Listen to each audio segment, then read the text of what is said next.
Hello, everyone.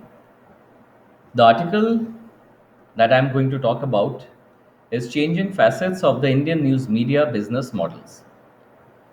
Indian news media has seen an exponential growth of the media industry since the 1980s.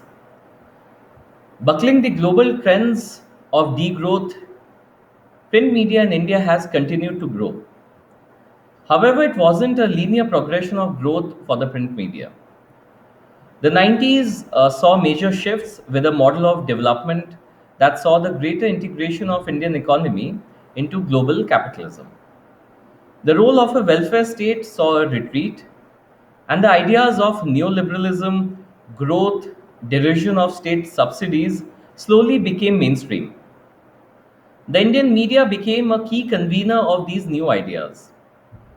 This is the story this article looks at.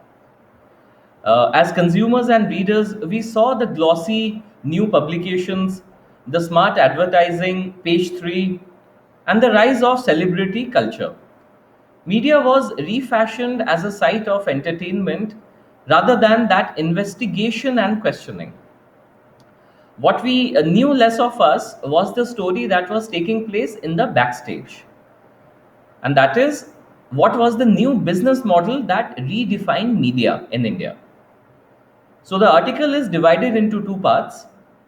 Phase one of the new facets of Indian news media, that is the phase of early 90s, and phase two, early 2000 till now. That is the new norm, the commercialization of newsroom and introduction of new business models in print media in India.